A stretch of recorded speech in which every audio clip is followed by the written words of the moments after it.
Hey guys, it's Daxter609 and I'm going to do a video on advice for those of you that are interested in PC gaming but haven't got into it yet. Enjoy the gameplay footage. It is Crysis 2 DirectX 11 on high settings and Tribes Ascend at maxed out in 1080p. Okay. Now, let's start things off with control inputs. There are many control inputs available for the PC, from traditional controllers like DualShock and other console style controllers. We have stuff such as the Novin Falcon.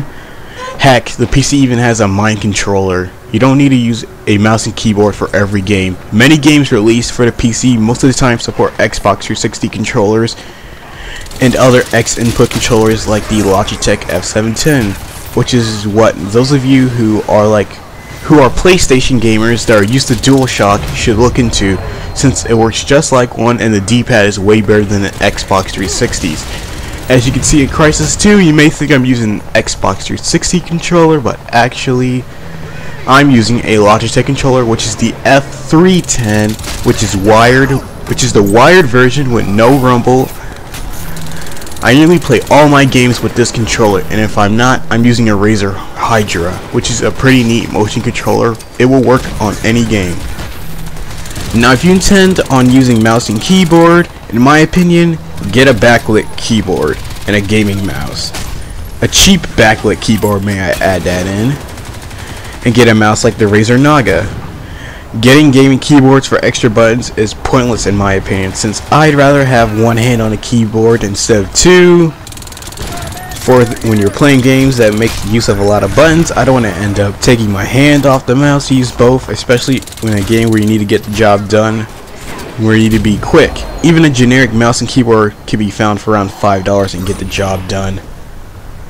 Alright, now let's get down to what is most important, the gaming PC. There are different types of PC towers, from small ones such as micro ATX and mini ATX based to full tower ATX, which are behemoths. It is best you want a mid tower or smaller, so it can be suitable for many environments as possible, like the mini ATX, which is the smallest type of PC case you can get. Mini ITX towers are an excellent solution if you plan on having your gaming PC in the living room or you want to bring it around with you a lot. The Alienware X51 brings this to mind, since it's the slimmest of its kind, the smallest ever. I'm going to start off with pre-built gaming PCs. Now keep in mind, pre-built gaming PCs, you may have many options on who to buy a PC from. The most well-known pre-built gaming PC brands are CyberPower PC, iBuyPower, Alienware, Falcon Northwest, Origin, and Digital Storm. Or maybe HP Voodoo, even though that's like a dodo bird now. Personally, I'd limit your choices to iBuyPower, CyberPower PC, and the Alienware X51. I don't think the Alienware Aurora Tower should be bought, since you can get better in the same price. Although a custom built with very similar parts to your Aurora will only be about $100 cheaper. The $100 will be considered the labor and convenience of an all-in-one warranty, meaning the company that put the computer together is the only one you need to call to have it fixed. Whether the problem is software or hardware, they'll fix it. Many of the build-it-yourself people will label pre-built computers as overpriced, when in reality they aren't. Since you've actually built a PC very similar to the pre-built, it isn't going to be half the price like they want people to believe. With custom builds, you're pretty much the labor. There is no warranty for the computer altogether. You have to check all your hardware to see what is wrong, then remove what is seen to be the faulty hardware, and send it back to whatever company you bought it from. Now, going back on topic, CyberPower and iBuyPower have gaming PCs at a starting price of $500. The Alienware X51 is a starting price of $699. Now, if you want to go cheaper for a gaming capable PC, you can go on Newegg or Computer USA and find a AMD 88 or A6 APU based PC for about $400. On Newegg and Walmart, you can get these brand name PCs for a little bit cheaper or more. Make sure to look out for internet coupons so you can get deals like discounts or free overnight shipping. For those who want a little more bang for their buck and want a little more power, if you're willing to build a computer, then this is it. Go to places such as Newegg, Tiger Direct, CompUSA, NCIX, and other places to look for deals on computers. Make sure you look at reviews of the parts you buy to make sure if they're good quality or not, and to see if the customer service is good.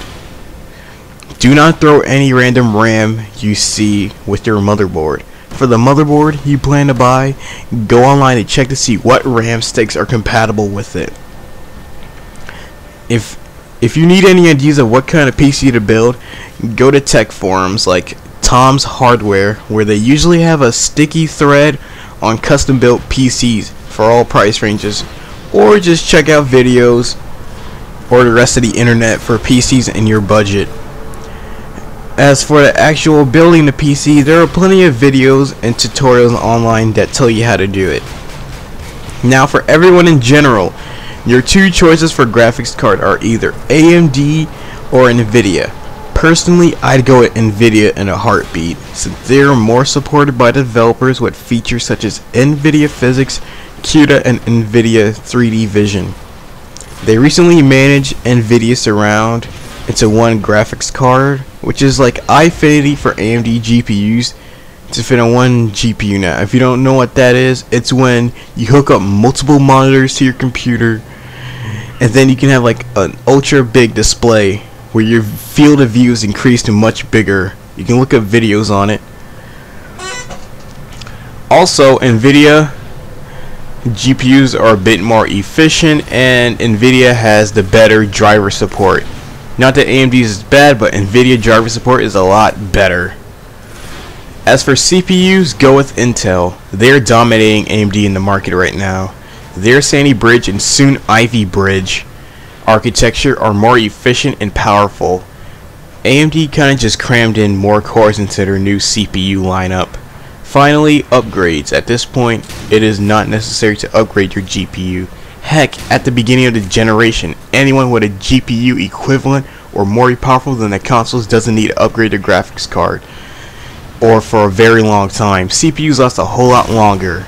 Anyways, if you do decide to get into PC gaming, hope you enjoy it, and if you do recommend this video to friends, don't forget to rate, comment, and subscribe. Peace.